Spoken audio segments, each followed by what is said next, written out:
He had been born in Chester in 1917, the son of a barrister. He grew up comfortably, attended Stowe School, then went up to Merton College, Oxford to read law. He was, by all accounts of his university contemporaries, a witty, unstudious, charming young man who drank more than was wise, gambled at the Bullingdon Club, drove fast cars, and treated his future as something that could be sorted out next month.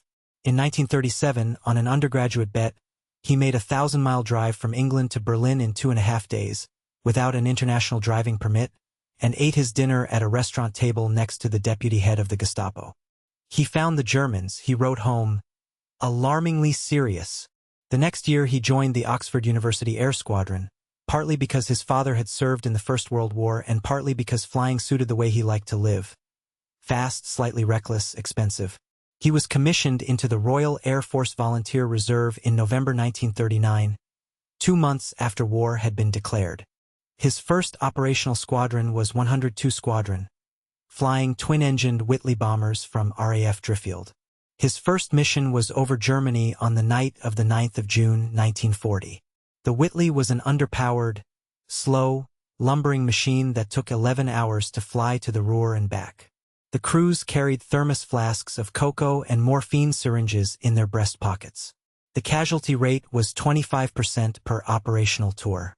Cheshire flew his first tour, then a second, then a third, then a fourth.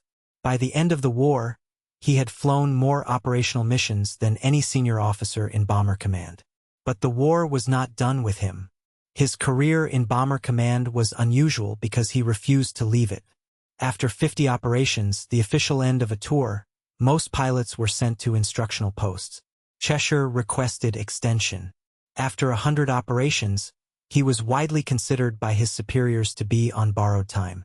He requested extension again. He was promoted, against his will, to wing commander, then to group captain, the youngest in the RAF. He was given command of 76 Squadron, then 617 Squadron, the famous dam-busters, who had breached the Moan and Eder dams in May 1943. By the time he took over, the dam-busters had lost so many crews to specialized low-level missions that the squadron was almost having to be rebuilt. Cheshire rebuilt it around a new tactical idea. The standard RAF night bombing technique relied on pathfinders dropping colored flares to mark the target, after which the main bombing force aimed at the flares. The system was inaccurate. Flares drifted in the wind. Crews bombed the wrong side of the city. Civilian casualties were catastrophic. Cheshire began experimenting with low-level marking. Instead of dropping flares from high altitude, he flew in alone at extremely low height, sometimes 200 meters above the target, and dropped a single, brightly burning marker bomb directly on the aiming point. The Lancasters and Halifaxes following 5,000 meters above would then bomb the marker. The technique required exceptional flying. He was diving twin-engine Mosquitoes and 4-engine Lancasters into the center of the most heavily defended industrial sites in Europe, flying through anti-aircraft fire that was being aimed specifically at him, then climbing out and waiting overhead while the main force destroyed the target. He did it again and again. The Meilly Tank Depot, the Munich Aero Engine Works, the Limoges Armaments Factory, the Saumur Railway Tunnel.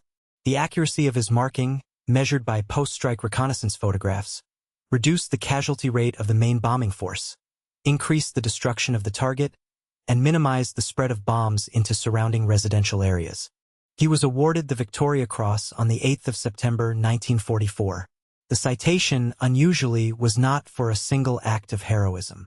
It was for sustained gallantry over 4 years of continuous operational service. His record of outstanding personal achievement, placing himself invariably in the forefront of the battle, is unsurpassed. The King's Award was the highest in the British system. Cheshire wrote in his diary the day he received the citation, "I have nothing to say about this.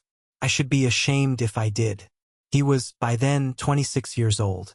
He completed 103 operational missions. He destroyed targets that the rest of Bomber Command had been failing to hit for 2 years. He kept his own crew alive. Every single member of his personal flight team finished the war. He flew without injury, without crash, without a single time bailing out. He also wrote, in private notebooks during these years, page after page of moral self-examination. He had killed civilians. The marker bombs were precise, but the main bombing force's accuracy was variable, and a town next to a tank factory was a town being bombed regardless of intention. He thought about this constantly. He prayed about it. He was, at this period of his life, an agnostic raised in the Church of England, drifting toward a more serious religious inquiry. In the spring of 1945, he was officially withdrawn from operations and given a staff role at the British military mission in Washington. It was from there, in early August, that he was assigned to fly to the Pacific to observe the use of the new American bombs. He did not, in his official reports, write anything dramatic about Nagasaki. He noted, factually, that the cloud rose to approximately 15,000 meters, that it was visible from 150 kilometers away, and that the fires from the city were still burning 3 days later when the bomber group flew home. In his personal letters, written to his fiancée a few weeks later, he was less factual. He had seen, he wrote, the future of war. He believed that human beings had now been given the power to destroy themselves entirely. He believed that the next time a weapon of this kind was used, it would be used at a scale that ended the species. He believed, in some sentences he later crossed out, that he had personally participated in something that the world would spend the rest of its history trying to put back into the bottle. He returned to England in October 1945. He resigned his commission. He left the Royal Air Force. He did not yet know what he was going to do next. He spent the next 2 years lost. He bought a country house in Hampshire intending to set up a self-sufficient community for former servicemen. The project failed financially. His marriage to his American fiancée collapsed. His health, which had been unaffected by 4 years of combat flying, broke down. He spent 6 months in a sanatorium for tuberculosis. He drifted toward and then away from a number of religious denominations, eventually being received into the Catholic Church at the end of 1948. What pulled him out of this period was a single accident. He had been visiting the Hampshire house, by then sold, when he learned that one of the former residents, an elderly, dying ex-soldier named Arthur Dykes, had nowhere to go. Cheshire took him in personally. He nursed him for 3 months. Arthur Dykes died in Cheshire's care in the autumn of 1948. Almost immediately, news of the act spread, and other people in similar situations began arriving at Cheshire's door. People with cancer, people with multiple sclerosis, veterans of 2 wars with no families left. By the end of 1949, Cheshire was running, with no funding, no medical training, and no clear plan, a small home for the chronically sick and the dying. He called it Lou Court. He named the operation the Cheshire Foundation. He kept opening new houses. By the time of his death in 1992, the Cheshire Foundation operated more than 270 homes in 52 countries, caring for people with disabilities, with terminal illnesses, with no family and no other place to go. He spent the rest of his life, almost without break, fundraising, organizing, recruiting, visiting houses, sleeping in spare rooms at night, writing letters by hand to potential donors in the morning. He became, against his own preference, internationally famous. He received the Order of Merit, the highest civilian honor in Britain, in 1981. He was made a peer in 1991. He died in 1992 of motor neuron disease at the age of 74. The mushroom cloud over Nagasaki, he later told one journalist, had been the last image of his old life and the first image of his new one. He had not yet understood, on the flight home, what he was going to do. He had only understood that he could not, in good conscience, continue to be the man he had been. The Cheshire Foundation today, 3 decades after his death, still operates in dozens of countries. The houses are still called Cheshire homes. The people who live in them are mostly not aware that the founder, before he became a man who built homes for the dying, was a man who had broken dams, marked refineries, and watched a city disappear under a single bomb.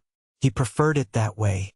If the story stayed with you, there are more like it, soldiers who came home and built something quieter than the war they survived. New stories every week on the Untold front. Subscribe to follow the lives that turned when the cloud cleared. Next time, a different homecoming.